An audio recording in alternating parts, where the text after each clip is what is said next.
যে বাংলাদেশের বাস্তবতায় এই মুহূর্তে পিয়ার সম্ভব নয়। সুষ্ঠু নির্বাচনের পথে বাধা কারা? যারা এই সরকারের আমলে ক্ষমতার স্বাদ গ্রহণ করছে। এবং বিএনপি যতবার ক্ষমতায় এসছে সুষ্ঠু নির্বাচনের মধ্য দিয়েই ক্ষমতায় এসছে। জাতীয় সংসদের সুষ্ঠু নির্বাচন আমরা গত 17 বছর দাবি করে আসছি এবং এই সুষ্ঠু নির্বাচন দাবি করাটাই ছিল বিএনপির অপরাধ, যে কারণে বিএনপির শত শত নেতাকর্মী গুম হয়ে গেছে। ইলিয়াস আলী, চৌধুরী আলম সহ শত শত নেতাকর্মী গুম হয়ে গেছে। শত শত নেতাকর্মীকে ওই ফ্যাসিস্ট সরকারের পুলিশ বাহিনী নির্মমভাবে গুলি করে হত্যা করেছে। এই সুষ্ঠু, অবাধ, নিরপেক্ষ নির্বাচন দাবি করবার কারণে বিএনপি 60 লক্ষ নেতাকর্মীর বিরুদ্ধে হামলা মামলা হয়েছে।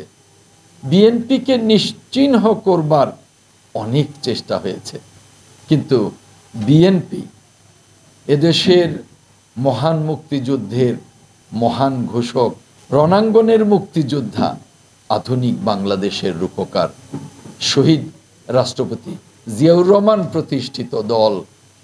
এ দল যখনই সংকট তৈরি হয় তখনই ত্রাতার ভূমিকায় হাজির হয়।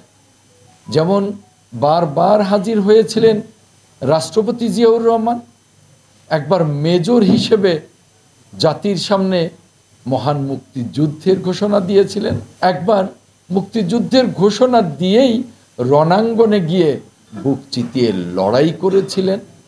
আবার যখন গণতন্ত্র হত্যা করে বাকশাল কায়েম করেছিল, যখন তাকে এক পর্যায়ে বিভিন্ন ঘটনার পরম্পরায় বন্দী করা হয়েছিল, বাংলাদেশের সিপাহী জনতা যখন একটি সিপাহী জনতার বিপ্লবের মধ্য দিয়ে মুক্ত করেছিল, তখন তিনি দেশের দায়িত্ব নিয়ে গণতন্ত্রকে আবার পুনঃপ্রতিষ্ঠা করেছিলেন।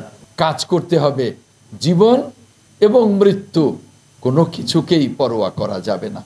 এবং তিনি যে গণতন্ত্র প্রতিষ্ঠা করে গিয়েছিলেন, হুসেইন মোহাম্মদ এরশাদ সেই গণতন্ত্রকে আবার হত্যা করে যখন সামরিক আইন জারি করেছিলেন, তখন কিন্তু ওই জিয়া পরিবার থেকেই বেরিয়ে এসেছিলেন শহীদ রাষ্ট্রপতি জিয়াউর রহমানের সুযোগ্য সহধর্মিণী দেশনেত্রী ম্যাডাম খালেদা জিয়া, যিনি 9 বছর নিরলসভাবে, ক্লান্তিহীনভাবে আন্দোলন করে সফল হয়েছিলেন স্বৈর শাসকের পতন ঘটিয়ে অবাধ এবং নিরপেক্ষ নির্বাচনের মধ্য দিয়ে। এই যে আজকের বিষয়বস্তু সুষ্ঠু নির্বাচন, সুষ্ঠু নির্বাচনের মধ্য দিয়েই ক্ষমতায় এসে নতুন করে আবার গণতন্ত্রকে পুনঃপ্রতিষ্ঠা করেছিলেন, সংসদীয় গণতন্ত্র প্রতিষ্ঠা করেছিলেন। আবার সেই গণতন্ত্র যখন 2007 সালের 11ই জানুয়ারি ফখরুদ্দিন, মঈনুদ্দিন এই গণতন্ত্রকে নির্বাসনে পাঠিয়ে আবার যখন স্বৈরাচারের পথকে সুগম করে দিয়েছিলেন, ফ্যাসিবাদের পথকে সুগম করেছিলেন, তখনই আবার ওই জিয়া পরিবার থেকেই আমাদের প্রাণপ্রিয় নেত্রী, দেশনেত্রী ম্যাডাম খালেদা জিয়া, এবং এক পর্যায়ে তিনি অসুস্থ হলে, তিনি কারাগারে গেলে তার সুযোগ্য সন্তান দেশনায়ক তারেক রহমান ক্লান্তিহীনভাবে ওই বিলেত থেকে দেশটাকে নেতৃত্ব দিয়েছেন, বিএনপিকে ঐক্যবদ্ধ করেছেন, জাতিকে ঐক্যবদ্ধ করেছেন। এবং এই যে জুলাই অভ্যুত্থানের কথা বলা হয়, এই জুলাই অভ্যুত্থানের পেছনের মহানায়ক হিসেবে তিনি কাজ করেছেন। তারপর আবার গণতন্ত্রকে পুনরুদ্ধারের জন্য একটি সুষ্ঠু নির্বাচনের ডাক দিয়েছেন। অর্থাৎ সুষ্ঠু নির্বাচন যদি দাবি করা হয়, তাহলে গত 40 বছরে বিএনপি দাবি করেছে এবং বিএনপি যতবার ক্ষমতায় এসছে সুষ্ঠু নির্বাচনের মধ্য দিয়েই ক্ষমতায় এসছে। এখনো দেশনায়ক তারেক রহমানের নেতৃত্বে আমরা বিএনপি সহ সকল অঙ্গ সংগঠন, সকল সহযোগী সংগঠন, আজকের এই সংগঠন সকলে আমরা ঐক্যবদ্ধ। আমরা একটি অবাধ এবং সুষ্ঠু নির্বাচন চাই। কিন্তু সেই সুষ্ঠু নির্বাচনের পথে বাধা কারা? যাদের ভোট নেই। সুষ্ঠু নির্বাচনের পথে বাধা কারা?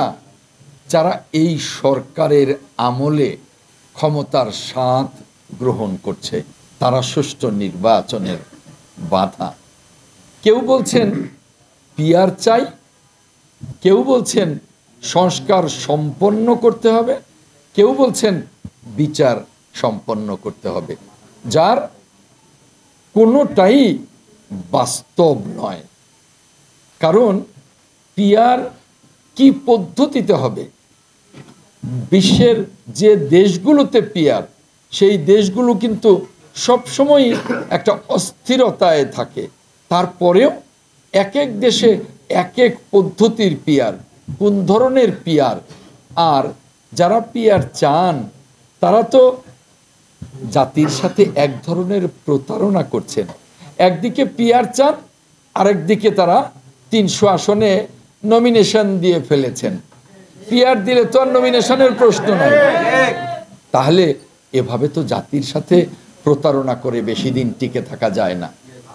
আমরা স্পষ্ট বলতে চাই যে বাংলাদেশের বাস্তবতায় এই মুহূর্তে পিআর সম্ভব নয়। বাংলাদেশের বাস্তবতায় আমরা যেভাবে নির্বাচন করে এসেছি সেভাবেই নির্বাচন হবে। আমি যে প্রধান উপদেষ্টা তাকে ধন্যবাদ জানাতে চাই।